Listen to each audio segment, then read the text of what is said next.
દર્શક મિત્રો, સવન કાર્યક્રમમાં આપનું સ્વાગત છે। આ પ્રસારણમાં બાઇબલનો અભ્યાસ કરતા કરતા આપણે ઉત્પત્તિના 16મા અધ્યાયમાં આવી ગયા છીએ।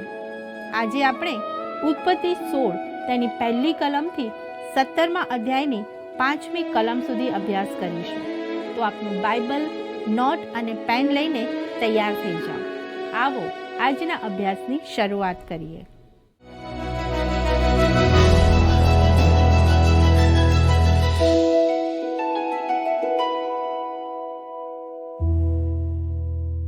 નમસ્કાર મિત્રો, આજના બાઇબલ અભ્યાસમાં આપને મળીને આનંદ થયો।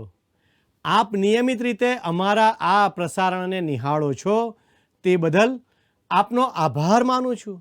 મિત્રો, ગત અભ્યાસમાં આપણે જોયું કે ઉત્પત્તિના 15મા અધ્યાયમાં ઇબ્રાહિમ ઊંચાઈઓ સર કરે છે, પણ તે સંપૂર્ણ નથી। હવે 16મા અધ્યાયમાં આપણે સારા અને તેની દાસી હાગારની બાબતમાં ઇબ્રાહિમના વિશ્વાસની ખામીને નિહાળીએ છીએ। અહીં સારા અને ઇબ્રાહિમ બંનેનો અવિશ્વાસ અને ઇસ્માઇલનો જન્મ જોવા મળે છે। આગલા અધ્યાયની અજાયબી પછી અહીં ખરેખર પતન જોવા મળે છે।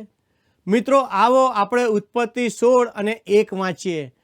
હવે ઇબ્રામની સ્ત્રી સારાઈને કંઈ છોકરા થતા ન હતા, અને તેની એક મિસ્રી દાસી હતી, તેનું નામ હાગાર હતું।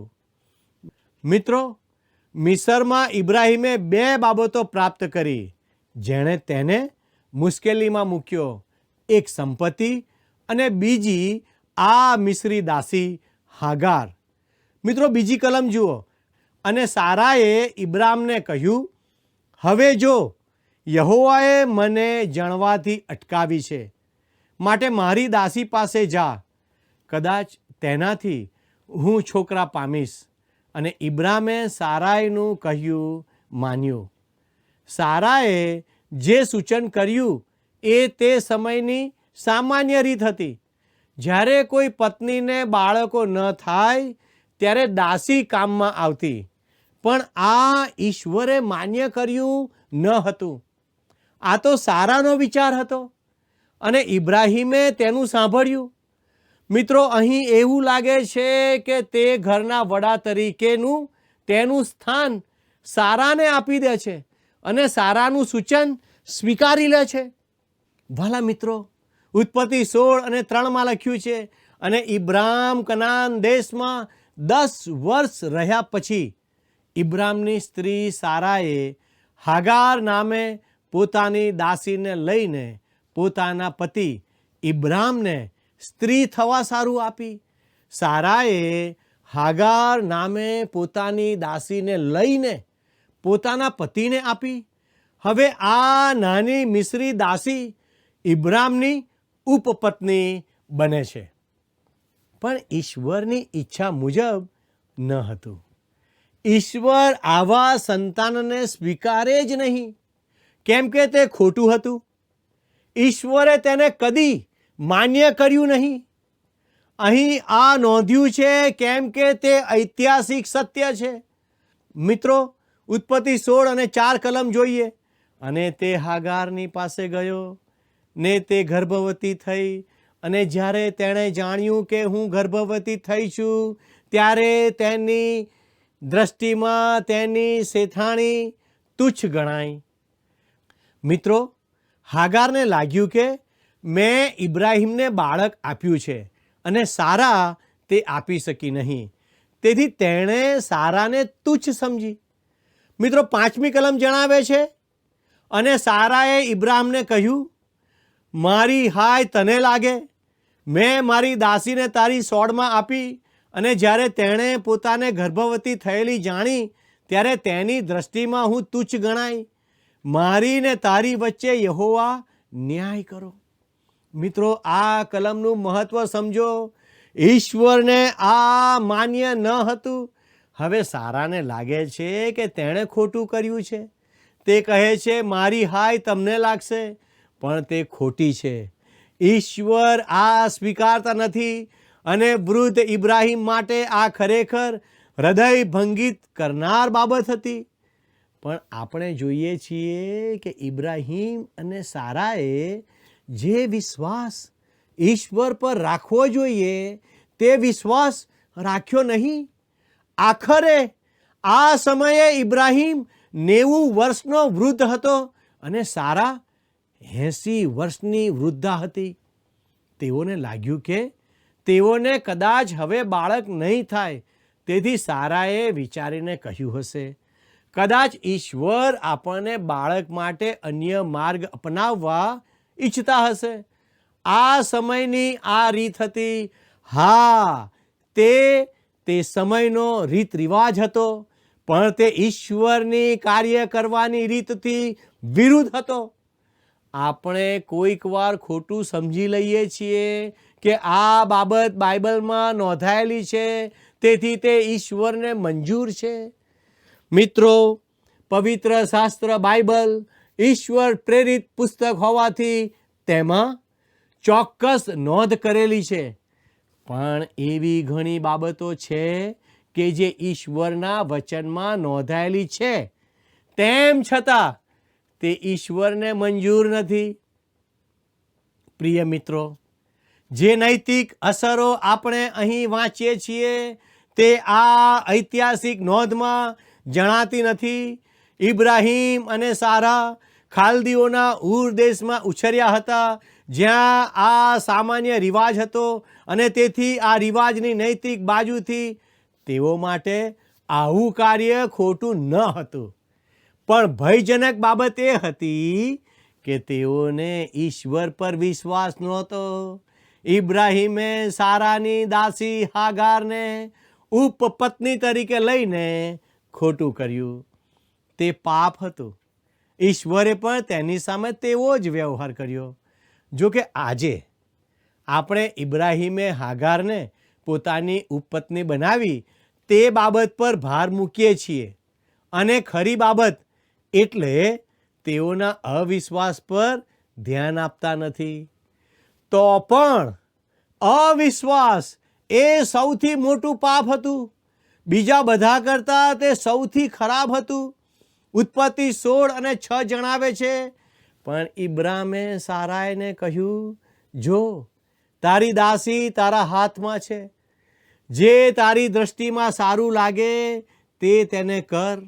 અને સારાએ તેને દુઃખ દીધું ત્યારે તે તેની પાસેથી નાઠી. મિત્રો, હાગાર નાસી જાય છે કારણ કે તેના માટે અને જે બાળક તેના પેટમાં હતું તેના માટે મૃત્યુનું જોખમ હતું. મિત્રો, કલમ 7 કહે છે, અને અરણ્યમાં સૂરને માર્ગે પાણીનો જે ઝરો હતો તે ઝરા પાસે યહોવાના દૂતે તેને દીઠી. હું માનું છું કે યહોવાનો આ દૂત ખ્રિસ્તનો પૂર્વ અવતાર હશે.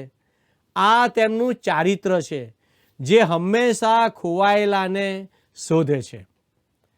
હાગારે ઘરેથી નાસીને લાંબી સફર કરી હતી. મિત્રો, હવે ઉત્પત્તિ 16 તેની 8 થી 10 કલમ વાંચીએ.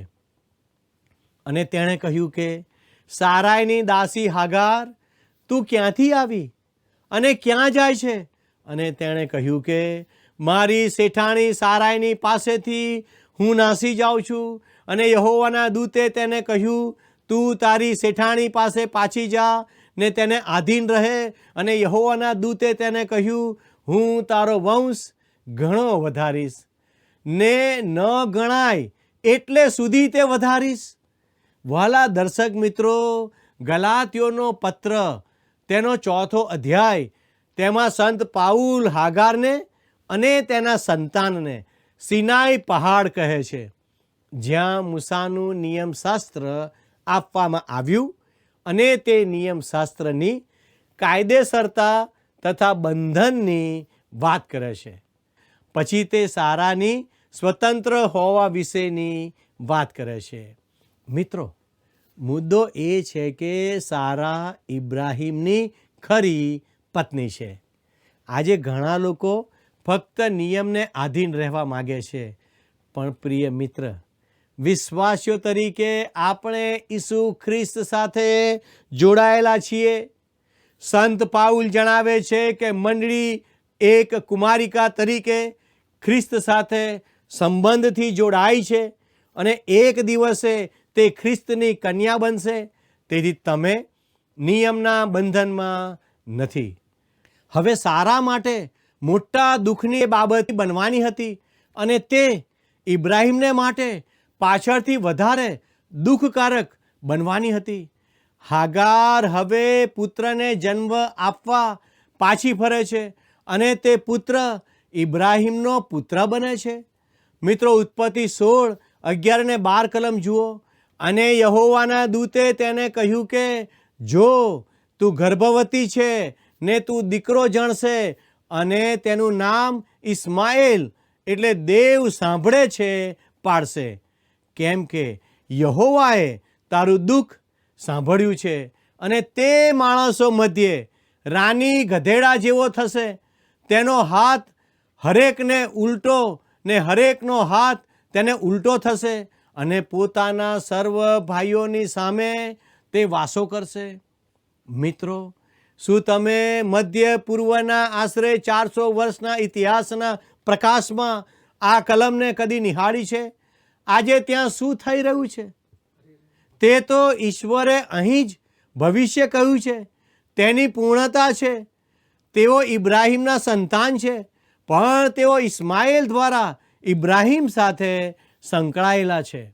મિત્રો, આપણે જોયું કે જ્યારે આપણે ઈશ્વરની વાતોને ધ્યાનમાં લેતા નથી, તેમના પર પૂરો વિશ્વાસ કરતા નથી અને આપણી પોતાની જ સમજ અને દ્રષ્ટિથી જોઈએ છીએ કે વિચારીએ છીએ, ત્યારે ખોટા નિર્ણયો કરી બેસીએ છીએ અને તેના પરિણામ ભવિષ્યમાં શું આવશે તે પણ વિચારતા નથી. એટલું જ નહીં, પણ આપણે ઈશ્વરની યોજનામાં પણ અડચણ ઊભી કરીએ છીએ. લોકો શું કહેશે, શું વિચારશે, તે બાબતો પર એટલું બધું ધ્યાન ના આપવું જોઈએ કે આપણે ઈશ્વર કરતાં પોતાની પર કે બીજા કોઈ પર વધારે વિશ્વાસ કરવા લાગીએ. વહાલા મિત્રો, ઈશ્વરને જાણવા તે આપણા માટે અઘરી બાબત છે, કેમ કે ઈશ્વર સંપૂર્ણ છે. તેઓ દરેક વ્યક્તિને પ્રેમ કરે છે અને તેના કારણે તેઓ આપણી નબળાઈઓને જાણે છે અને સુધારે પણ છે. ઈશ્વર તેમના બાળકો કે જેઓ તેમના પર વિશ્વાસ કરે છે, તેઓના પક્ષમાં પરિસ્થિતિઓને પણ ફેરવી શકે છે. ઈશ્વર આપણા જન્મ પહેલાંથી આપણને જાણે છે. આપણને તેમના હાથોથી ઘડીને બનાવવામાં આવ્યા છે. કેટલીક વખત એવું પણ બને છે કે આપણે ઈશ્વરની યોજનાઓને આપણી પોતાની બુદ્ધિથી સમજીને અમલમાં મૂકવાની ભૂલ કરી બેસીએ છીએ અને તેના કારણે કંઈક અલગ જ કરી દઈએ છીએ. તેમ છતાં ઈશ્વર આપણા ઉપર કેવી અદ્ભુત દયા દર્શાવે છે તે ઇબ્રાહીમના જીવન દ્વારા શીખીશું. આવો ઉત્પત્તિ 16:13-14 કલમને વાંચીએ. અને યહોવા જે તેની સાથે વાત કરતો હતો તેનું નામ તેણે એલરોય એવું પાડ્યું, કેમ કે તેણે કહ્યું, જે મને દેખે છે તેના પર અહીં મારી દ્રષ્ટિ પડીશું. એ માટે તે જરાનું નામ બેર લાહાઈ રોય પડ્યું. જુઓ, તે કાદેશ તથા બેરેદની વચમાં છે. ઈશ્વર હાગાર માટે કેટલા બધા કૃપાળુ છે. આ તેનું પાપ ન હતું, તેથી ઈશ્વર તેની સાથે કૃપાથી વર્તે છે. મારા માનવા મુજબ યહોવાનો દૂત ખ્રિસ્ત ઈસુના પૂર્વ અવતાર સિવાય બીજું કોઈ ન હતું, જે ખોવાયેલાને શોધી કાઢે છે. તે એવા પ્રકારનો ભલો ભરવાડ છે જે હાગારને સારા વચનો કહે છે. હાગાર માટે આ નવી જ વાત હતી. તેણે પહેલાં આવું જાણ્યું ન હતું. મિસ્રી લોકો ઈશ્વર વિશે ખૂબ પ્રાથમિક વિચાર ધરાવે છે. હાગારે કહ્યું, જે મને જુએ છે તેના પર અહીં મારી દ્રષ્ટિ પડીશું. ઈશ્વરે તેને જોઈ છે તે વિચારે તે આભી બની ગઈ હતી. આજે આપણને ઈશ્વર વિશે હાગાર કરતા ઉચ્ચ વિચારો હોવાથી આપણને આ બહુ અસરકારક નહીં લાગે. પણ એક મિનિટ થોભો. આપણે પણ હાગારની જેમ ઈશ્વર વિશે ઓછું જ જાણીએ છીએ. સામાન્ય, અપૂર્ણ, ક્ષણિક માણસ માટે મહાન અને સંપૂર્ણ સનાતન ઈશ્વર વિશે જાણવું મુશ્કેલ છે. આપણે સર્વ ઈશ્વર સંબંધીના જ્ઞાનમાં અધૂરા છીએ. તેથી આખા જીવન દરમિયાન ઈશ્વરને જાણવું એ આપણું ધ્યેય રહેવું જોઈએ.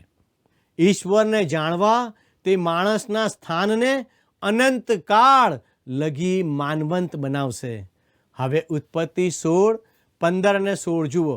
અને હાગારને ઇબ્રામથી એક દીકરો થયો, અને ઇબ્રામે હાગારને પેટે થયેલા પોતાના દીકરાનું નામ ઇસ્માએલ પાડ્યું. અને ઇબ્રામથી હાગારને પેટે ઇસ્માએલ જન્મ્યો ત્યારે ઇબ્રામ 86 વર્ષનો હતો. મિત્રો, યાદ રાખો કે ઇસ્માએલનો જન્મ થયો ત્યારે ઇબ્રામ 86 વર્ષનો હતો. ભલા મિત્રો, ઇબ્રાહિમના જીવનમાં કેટલીક નિષ્ફળતાઓ હતી, પણ સાથે સફળતાઓ પણ હતી. ખરેખર તો ઈશ્વરે તેને 7 કસોટીઓમાંથી પસાર કરાવ્યો. પહેલું, ઈશ્વરે ઇબ્રાહિમને તેના વતન ખાલદીઓના ઉરમાંથી બોલાવ્યો. જો કે તેનો વિશ્વાસ નબળો અને અપૂર્ણ હતો, પણ ઈશ્વરના કહ્યા મુજબ તે ચાલી નીકળ્યો. તે આખરે કનાન દેશમાં આવી પહોંચ્યો અને ઈશ્વરે તેને આશીર્વાદ આપ્યો. બીજું, કનાન દેશમાં દુકાળ પડ્યો હતો અને ઇબ્રાહિમે કનાનથી મિસર દેશમાં પ્રયાણ કર્યું. ત્યાં તેણે સંપત્તિ અને હાગાર દાસી પ્રાપ્ત કર્યા. તે બંને તેના માટે ઠોકરરૂપ બન્યા. ત્રીજું, ઇબ્રાહિમને ઈશ્વરે ધન સંપત્તિ આપ્યા હતા, પણ તે ઈશ્વરને કદી ભૂલ્યો ન હતો. તે પોતાના ભત્રીજા લોત પ્રત્યે ખૂબ જ દયાળુ અને ઉદાર દિલનો હતો, પણ સંપત્તિને લીધે તે અને લોત અલગ થયા હતા, અને ત્યાં ઈશ્વરે તેને ફરી દર્શન આપ્યું હતું. 4, ઇબ્રાહિમે પૂર્વના રાજાઓને હરાવ્યા હતા અને તે પરાક્રમી બન્યો હતો. આ ખરી કસોટી હતી કે તે વિજયવંત બન્યો હતો. તેને મેલકી સદેકની મુલાકાત થઈ, જેથી કસોટીમાં તેને હિંમત મળી રહી હતી. તેણે યુદ્ધમાં મેળવેલી લૂંટની સંપત્તિનો નકાર કર્યો. ત્યાર પછી ઈશ્વરે તેને દર્શન આપીને ઉત્તેજન પૂરું પાડ્યું હતું. 5મું, ઈશ્વરે ઇબ્રાહિમને સારા દ્વારા પુત્ર આપવામાં વિલંબ કર્યો. તેથી ઇબ્રાહિમે સારાના કહેવાથી આ બાબત પોતાના હાથમાં લીધી અને ઈશ્વરની ઈચ્છાથી દૂર ગયો. પરિણામે ઇસ્માઇલનો જન્મ થયો. ત્યાર પછી ઇબ્રાહિમને 2 કસોટીઓ થઈ. 6ઠ્ઠી બાબત અધ્યાય 18માં સદોમ અને ગમોરાના વિનાશ સમયે, અને 7મી બાબત અધ્યાય 22માં તેના પુત્ર ઈસાકના બલિદાન સમયે. મિત્રો, હવે અધ્યાય 17માં ઈશ્વર ઇબ્રાહિમને નવું નામ આપે છે. અહીં ઈશ્વર ઇબ્રાહિમ સાથે કરાર કરે છે અને તેને પુત્ર આપવાના વચનની ખાતરી આપે છે. ઇબ્રામને જણાવે છે કે તેમણે તેને ઇસ્માઇલ માટે વચન આપ્યું ન હતું. આ ઉત્પત્તિના પુસ્તકનો ચાવીરૂપ અધ્યાય છે અને તે આખા બાઇબલનો ચાવીરૂપ હોઈ શકે. ઈશ્વરનો ઇબ્રામ સાથેનો કરાર 2 મહત્વની બાબતો વિશે છે. એક વંશજ અને બીજો દેશ. ઈશ્વર ઇબ્રામને પોતાના નવા નામથી પ્રગટ કરે છે. એલ સાદાઈ એટલે સર્વસમર્થ ઈશ્વર. તે ઇબ્રાહિમને પણ નવું નામ આપે છે. અહીં સુધી તેનું નામ ઇબ્રામ હતું, હવે તે બદલીને ઇબ્રાહિમ કરે છે. ઇબ્રામ એટલે સન્માનનીય પિતા અને ઇબ્રાહિમ એટલે સમુદાયનો પિતા.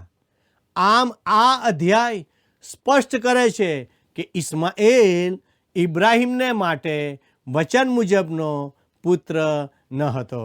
આવો ઉત્પત્તિ 17 અને 1 વાંચીએ અને ઇબ્રામ 99 વર્ષનો થયો ત્યારે યહોવાએ ઇબ્રામને દર્શન આપ્યું ને તેને કહ્યું, સર્વસમર્થ દેવ હું છું, તું મારી સમક્ષ ચાલ ને પરિપૂર્ણ થા. મિત્રો, જ્યારે ઇસ્માએલ જન્મ્યો ત્યારે ઇબ્રામ 86 વર્ષનો હતો. તેના 14 વર્ષ પછી ઈસાક જન્મ્યો હતો. અહીં ઈશ્વર પોતાને એલ સાદ્દાઈ એટલે સર્વસમર્થ ઈશ્વર તરીકે પોતાની ઓળખ ઇબ્રામને આપે છે. આ તો ઈશ્વરનું નવું નામ છે. હવે 17મા અધ્યાયની 2જી કલમમાં ઈશ્વર કહે છે, અને હું મારો કરાર મારી તથા તારી વચ્ચે કરીશ ને તને ઘણો જ વધારીશ. આ અધ્યાયમાં કરાર શબ્દ 13 વાર જોવા મળે છે. અહીં ઈશ્વર ઇબ્રામને 5મી વાર દર્શન આપે છે. આ સમયે ઈશ્વર ફક્ત કરાર કરવા આવતા નથી, પણ તેમણે જે પુત્ર આપવાનું વચન આપ્યું હતું તેની પુનઃ ખાતરી આપવા આવે છે. સંત પાઉલ રૂમી 4 અને 19માં કહે છે કે પોતે આશરે 100 વર્ષનો છતાં પોતાનું શરીર હવે તો નિર્જીવ જેવું છે અને સારાનું ગર્ભસ્થાન મરેલું છે એ ધ્યાનમાં લીધા છતાં તે વિશ્વાસમાં ડગ્યો નહીં.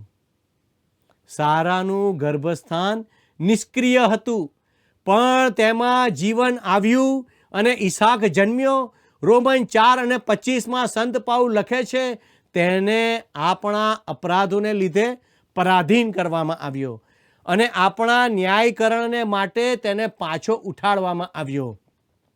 ઈશ્વર ઇબ્રાહીમને હવે મૃત્યુમાંથી જીવનનું વચન આપે છે. ઇબ્રાહીમ 99 વર્ષનો છે અને સારા 89 વર્ષની છે. જ્યારે ઈસાક જન્મ્યો ત્યારે ઇબ્રાહીમ 100 વર્ષનો હતો અને સારા 90 વર્ષની હતી. ઉત્પત્તિ 17:3 અને 4માં લખ્યું છે, અને ઇબ્રામ ઊંધો પડ્યો અને દેવે તેની સાથે બોલતા કહ્યું, જો તારી સાથે મારો કરાર છે ને તું ઘણી દેશ જાતિઓનો પૂર્વજ થશે. મિત્રો, અહીં ઈશ્વર ઇબ્રામને કહે છે કે તે ઘણી દેશ જાતિઓનો પિતા થશે. મને લાગે છે કે પૃથ્વી પર જીવેલા સર્વ લોકો કરતાં ઇબ્રાહીમ પાસે સૌથી વધુ સંતાન હશે. ઇસ્માએલ અને ઈસાકની હરોળમાં લાખો લોકો હતા.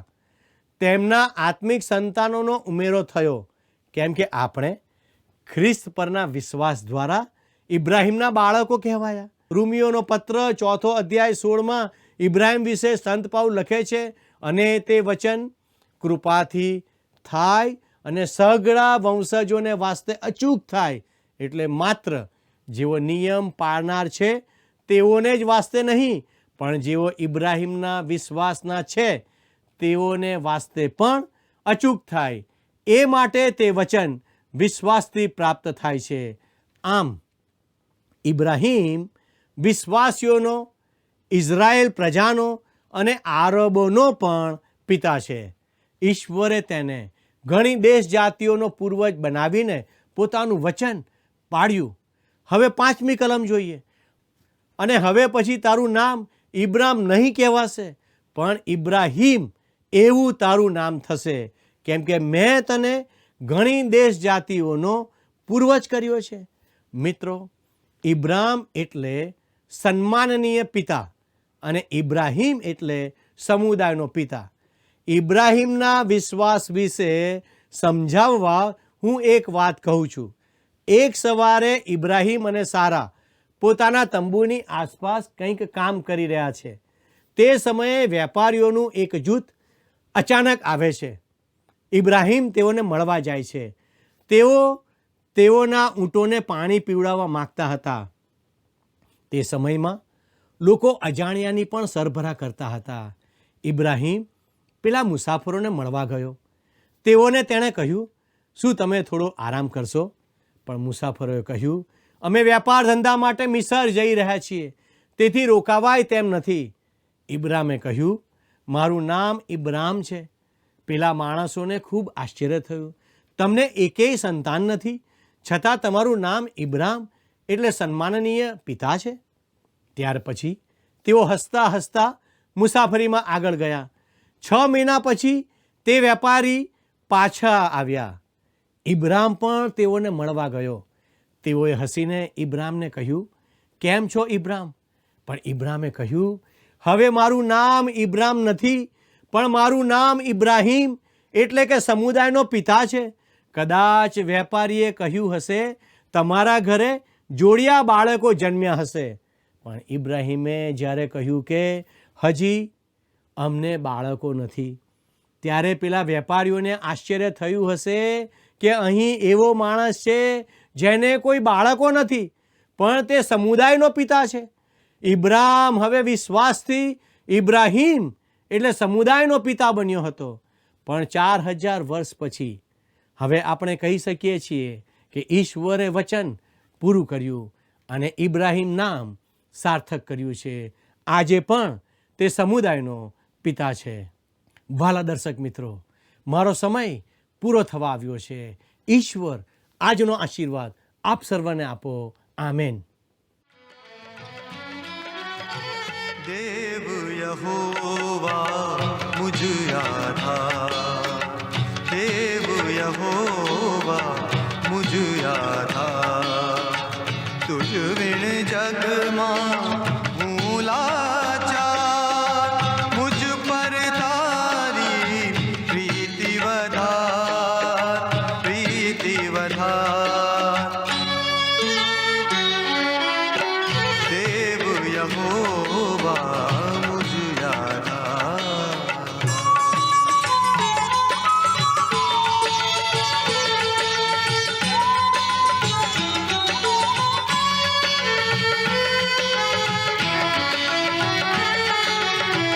गढ़ मजबूत ने किल्लो मारो, हे प्रभु तू छे तारणहारो.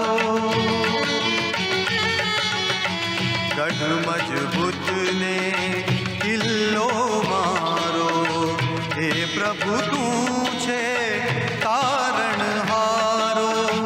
पाप थकी तू तो छोड़ावे, पाप थकी तू तो छोड़ावे, परीक्षणोથી બચાવે, પરીક્ષણોથી બચાવે. દેવ યહોવા. ખરેખર ઈશ્વરની યોજનાઓને સમજવા માટે આપણી બુદ્ધિ અને સમજ હંમેશા ઓછી જ પડે. આવા મહાન કામો માત્ર મહાન પરમેશ્વર જ કરી શકે છે. 100 વર્ષ સુધી નિસંતાન રહેલા ઇબ્રામને સમુદાયનો પિતા બનાવે છે.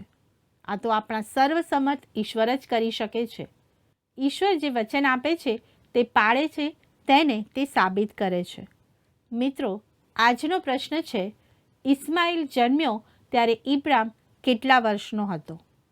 A 99, B 100, C 90, D 86. મિત્ર, ગત પ્રશ્નનો જવાબ છે B દમસ્ક.